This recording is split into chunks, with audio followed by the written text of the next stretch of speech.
120 soldiers, trained, armed and ready. They walked into that swamp confident. Not one of them walked back out the same. Here's what they didn't understand: they weren't hunting an enemy. They were being led. Every step they took on that narrow ridge, the Seminoles had already walked it. Every tree they used for cover, the Seminoles had already chosen it for them. The smoke, the noise, the confusion, all of it, designed. These weren't desperate men hiding in a swamp. These were warriors who turned an entire ecosystem into a weapon, and when 60 of them opened fire from positions the U.S. Army couldn't even see, 12 men dropped in the first 2 seconds. Not minutes. Seconds. The soldiers tried to charge because that's what training tells you to do. Push forward. Break the line. Take the ground. But there was no ground. There was only black water and cypress roots. And men sinking into sinkholes that swallowed them whole, in 18 inches of water. And then just as fast as it started, silence. The Seminoles were gone. Into the water. Under the surface. Through channels they had memorized in complete darkness. The U.S. Army stood at the firing line and found nothing. No bodies. No weapons. No camp. Just the swamp breathing. This is the story of one of the most perfectly executed ambushes in the history of warfare on American soil. Fought not with superior numbers, not with better weapons, but with something no army could manufacture, no general could order, and no enemy could take away. Knowledge of the ground they were willing to die on. December 1837, Big Cypress Swamp. This is what happened. Welcome to Historic Crimes TV, where you get the true story of events that have happened in the past which helped shape the history of the world that we are living in. If you enjoy our video, encourage us to post more by liking the video, comment where you are watching from, share it with someone, and make sure to subscribe for more. The swamp breathes before the soldiers do. Dawn comes slowly to the Big Cypress, not as light, but as a gradual gray bleeding through the canopy of bald cypress trees draped in Spanish moss. The air is thick, 78 degrees Fahrenheit already, with a wet weight that coats the lungs. The smell is ancient: mud, rot, tannin black water, and the faint iron of last night's fire embers. The Seminole armed camp is nearly invisible. It has been constructed over 3 weeks with military precision born of survival. Elevated sleeping platforms of cypress poles lashed with palm fiber, 18 inches above the waterline. Chickees, open-sided palm-thatched shelters, for women, elders, and children positioned 400 yards deeper into the swamp. Firing positions: natural cypress knees and root buttresses reinforced with woven reed mats. Positioned in a crescent arc facing the only viable approach, a narrow hammock ridge of slightly elevated ground. Sentinels: 2 warriors posted 600 yards out on the ridge, lying in black water up to their chins. Faces painted green-brown with swamp clay. The war chief moves through the camp before full light. He is a man of about 38, wearing a turban of red wool and silver crescents. He carries a British pattern flintlock musket and a steel tomahawk. He has fought in this swamp since he was a teenager. He knows every cypress root, every sinkhole, every channel. He has known the soldiers are coming since yesterday afternoon. A runner brought word, a column of U.S. regulars from Fort Brooke, following a trail of cook smoke. He lets them come. The swamp is the weapon. Warriors are assigned positions. Ammunition is distributed: paper cartridges, ball, and powder wrapped in oiled disc and pouches. Muskets are checked. Bowstrings, some warriors still prefer bows for silent kills, are tested.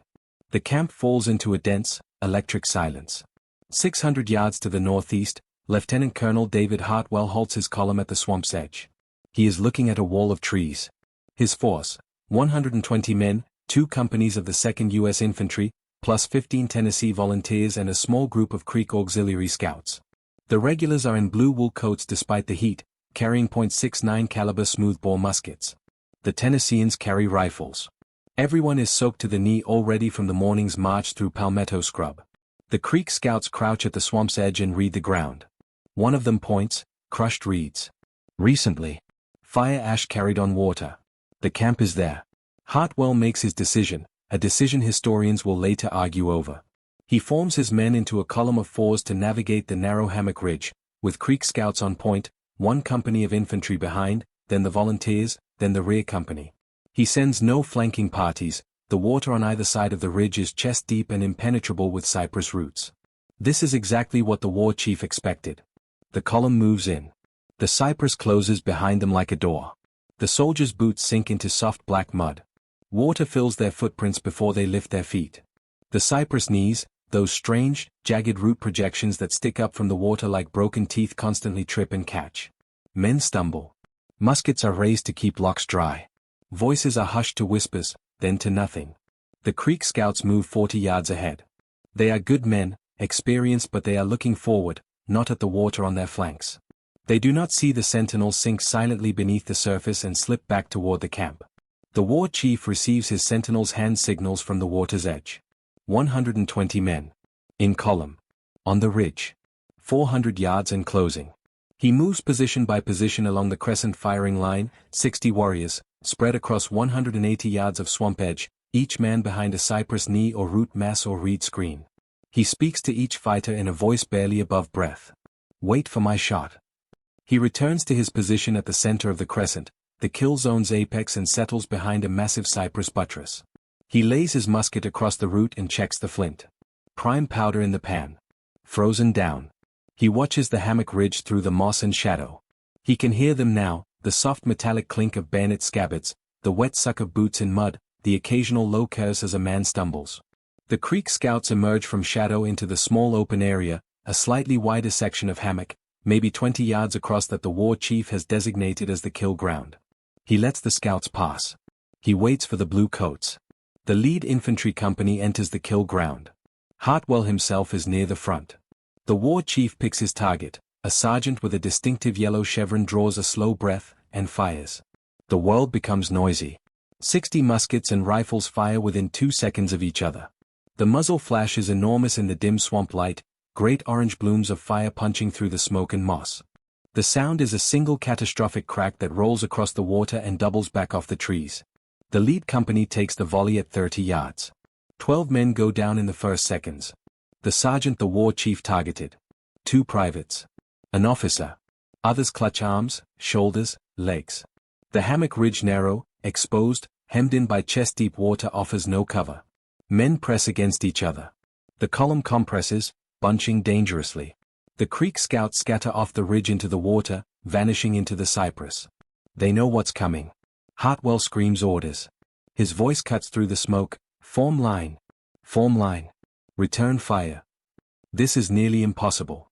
The ridge is too narrow for a proper firing line. Men elbow each other trying to bring muskets to bear. They fire into the smoke and shadow, into the swamp wall, into nothing they can clearly see. The Seminoles reload. A Seminole warrior can load and fire a flintlock musket in 30 seconds in dry conditions. In this swamp, with wet hands, crouching behind cypress roots, 45 seconds. They practice this. The war chief has drilled it. The second volley comes at the 50-second mark. More men fall. The rear company cannot move forward. The hammock ridge is blocked by the carnage and chaos at the front. They stand, exposed, in water up to their thighs, unable to charge, unable to retreat efficiently. The Tennessee volunteers, further back in the column, begin to break not in cowardice, but in rational survival, wading off the ridge into the cypress, trying to find solid ground to flank from. 3 of them sink into sinkholes, unseen underwater holes in the limestone substrate, and disappear beneath the black water, pulled down by their gear weight. Their comrades grab for them, losing ground and order. Hartwell makes a crucial tactical decision. He charges. He leads 30 men directly toward the Seminole firing line, bayonets fixed, screaming, crashing through cypress knees and root masses. It is desperate and brave and partially effective. The Seminoles on the left flank, nearest the charge, begin to melt back into the deeper swamp, as planned. But the war chief holds the center.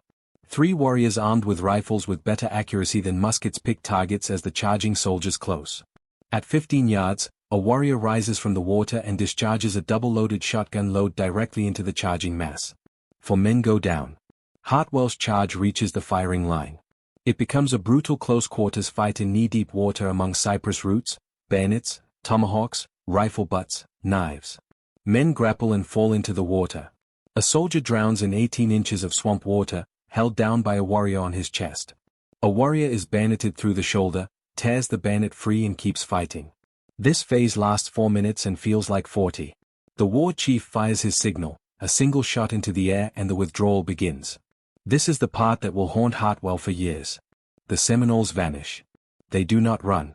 They dissolve. Warriors slide into the black water and simply swim beneath the surface, using the submerged cypress roots as handholds and guides through channels they have memorized in darkness. Others move on a prearranged path through the interior hammocks, a route threaded between sinkholes and deep channels that only they know. Within 90 seconds of the signal shot, the crescent firing line is empty. No bodies left behind, wounded warriors are dragged by their partners. The firing positions, reed mats, and cut branches are pulled into the water. Hartwell stands at what was the Seminole firing line, chest heaving, boot deep in blood-tinted water, and finds nothing. No enemy. No camp. The Chickees with the women and children are already moving.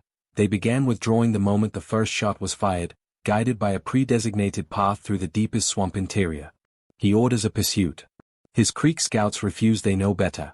3 soldiers who wade into the deep swamp after the retreating warriors are never found. Hartwell calls the pursuit off after 6 minutes. He stands in the big cypress and listens to the swamp, the birds returning, the frogs resuming, the slow drip of water, and begins accounting for his casualties. U.S. Army losses. 22 killed, including 3 drowned. 31 wounded, 6 severely.